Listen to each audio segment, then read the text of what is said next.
paint at public buildings, thrown soup at artworks and glued themselves to roads, bringing parts of the capital to a standstill. A month of Just Stop Oil protests have provoked so much anger, some people have started dealing with protesters themselves, despite warnings from the police not to do so. So, should people step in to clear roads or stop damage to public property? Should they wait for the police to take action? Are the police acting decisively? Do they have the powers to do so? Joining us in the studio, broadcaster Christoph Rufus, who has confronted climate protesters, Just Stop Oil protester Dr. Patrick Hart, and former police detective Peter Bleksley. Good morning to you all. Peter, first of all, there's all these protests. Just Stop Oil are doing it again and again and again, clearly causing significant disruption. And you're seeing people taking action, taking matters into their own hands because they feel as though the police are not acting and sorting this out, making arrests, putting people into prison. Why are the police seemingly not doing the job the police should be doing, which means we have this debate about whether the public should be doing it instead? OK, please bear with me. I'm going to break it down into two separate offences here. Firstly, obstructing the highway. That's an offence under the Highways Act of 1980. And a police constable has the power of arrest for anybody committing that he or she sees committing that crime. However, there's been a case of highway obstruction that's been bouncing around the High Court and the Supreme Court that comes from a case some years ago. And actually, the Supreme Court ruled that the protesters' rights under the European Convention of Human Rights to demonstrate are protected in these cases.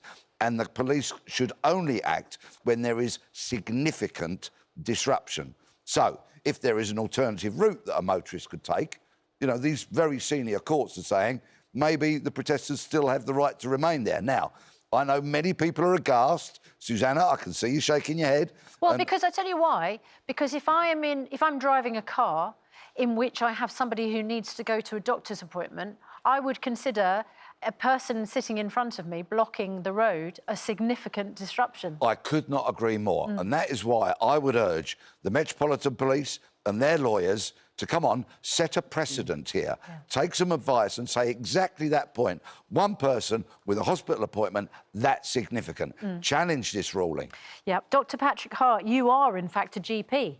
That's right, yeah. Are you a protester? Do you sit in front of people's cars when they're trying to get to hospital appointments? So I am taking part in civil resistance.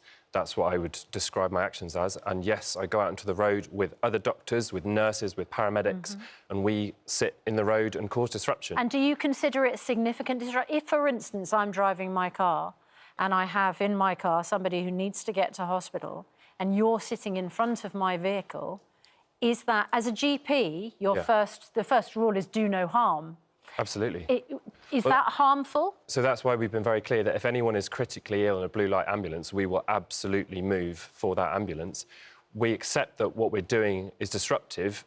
That's the point, that without disruption, we won't achieve anything. Make no mistake. But can I just establish, if you as a doctor are holding up me, and I'm giving this as an example, me taking somebody to hospital who has a chronic heart issue, a cancer appointment, I'm not in a blue light ambulance.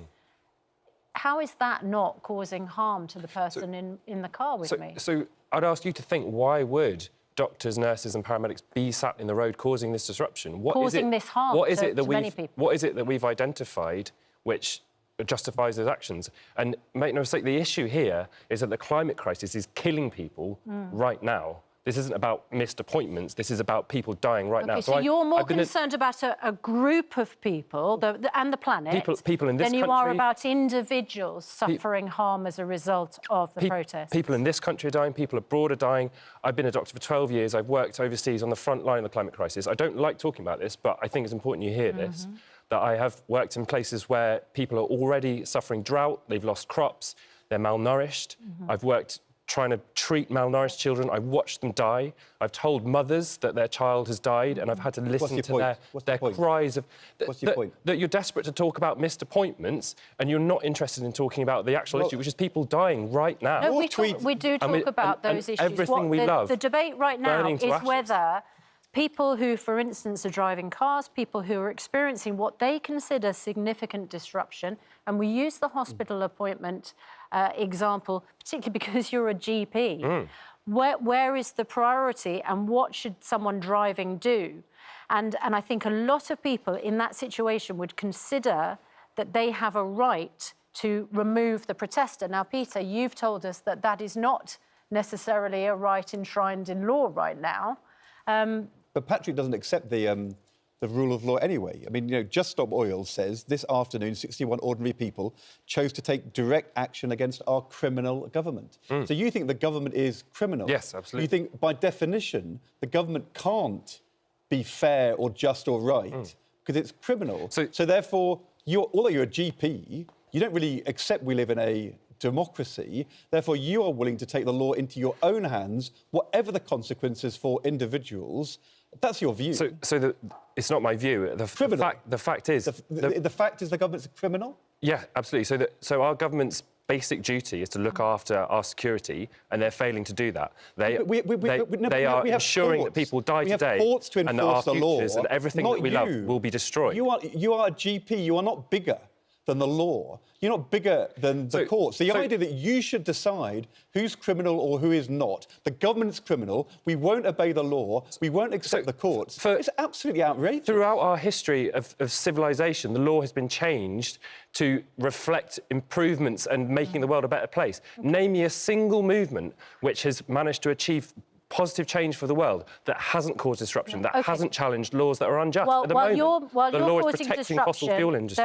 there are people, of course, who are government. taking you on. Let's talk to Krista, because you filmed yourself stopping or interfering with protesters. In what way? Absolutely. I went up and I confronted them. I confronted the fact that they are disrupting people's lives. I confronted the fact that they don't even know what it is that they are asking for, because you're asking to just stop oil, but there is no coherent alternative yet. Would you like me to explain? I'm more than happy to hear you explain, even though you've had the floor for quite a while. No, OK, well, sorry, I'm I'm going to intervene because we have heard the explanation from Dr. Patrick Hart. The renewables that you claim would be the alternative to this, the technology isn't there yet to make them a viable alternative to oil, number one. Secondly, shame on you as a doctor, the fact that you decide that you are going to stop ambulances, which you have. Yes, and even though you're going to tell me that the ambulance service have said that there weren't delays, Chelsea Corby-West, who was the daughter of one of the victims on the M20 crash in Dartford, said, and I quote, that her father, who was a victim, had to wait 40 minutes for an ambulance because of the disruption to the M20. You are a doctor and you are holding up ambulances. Crystal, why don't you think the police take tougher action against... Well, I believe it's going to lead to civil resistance. And why don't the police do more? Because I think that there is a fear, because everyone is so scared about climate change. And you're not a climate change denier to think that these actions are moronic. Of course you're not. But I think that there is a fear of doing the wrong thing around these protesters who do not have the support of the public. Peter, is that the case? Are the police afraid of taking... Well, anecdotally, I agree entirely with what Christo said. You know, the support that I hear by members of the public that want something done about this disruption and that think exactly like I do, that spraying orange paint is an absolute numbskull, knuckle-dragging, daft thing to do. Yes, they would like to see swift, robust, prompt action by the police. Don't offer them drinks, don't offer them food, get them out the way. Well, we have a government minister standing by. Thank you all very much indeed. And we will address that in just a moment. First, though, let's talk about